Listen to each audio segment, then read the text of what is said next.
अलग अलग घर की तरह है जिसमें एक अलग अलग कमरे बने हुए हैं। पिता का कमरा, माता का कमरा, बहन भाई, जो भी गृहस्थी की चीजें हैं सारी, हमारे आसपास की सारी चीजें।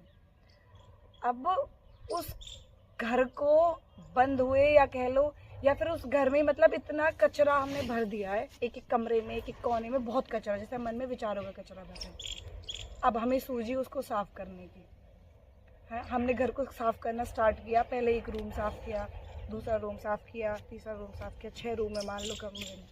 तो हमने 2 रूमों की सफाई कर दी और सफाई करके बैठ गए फिर कि अब कर लेते थोड़ा रेस्ट।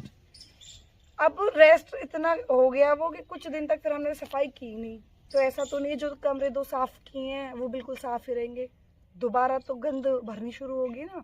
अब हम घर में जैसे रोज निरंतर एक वो होता है कि सुबह शाम झाड़ू करनी है, अगर बीच में एक दिन छोड़ दे तो तीसरे दिन जब झाड़ू लगाएंगे तो पहले दिन से ज़्यादा कचरा निकलेगा, क्योंकि बीच में एक दिन छोड़ दिया ना। तो उसी तरह मन की स्थिति है कि अगर एक भी दिन तुमने इसकी सफाई करनी बंद कर दी, एक भी दिन मिस कर दिया, तो वापस में कचरा वहीं मिलेगा तुम्हें।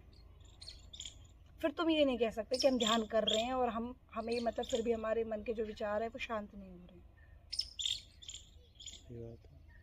तो निरंतर जैसे घर की सफाई जरूरी है, ऐसे मन की भी जरूरी है। और लेडीज इस तरीके से समझेंगी भी अच्छी तरह से, घर की रोज सफाई कर रही है ना वो। ये गांव में ज्यादा होता है कि सुबह और शाम एक झाड़ू जो है वो लगेगी घर में, है ना, कि सुबह लगाने झाड़ू उठते ही और शाम को झाड़ू उठते ही लगाने। तो यानी वो जो जहाँ रह रहे हैं वहाँ सफाई करने की कोशिश कर रहे हैं ना, और एक भी दिन मिस नहीं करते। और एक दिन मिस हो जाए वो खुद ही बोलेंगे कि कल झाड़ू नहीं ली, कितनी गंदगी निकली आज। तो वही है मन की स्थिति। समझ रहे महाराज जी? सही बात जी।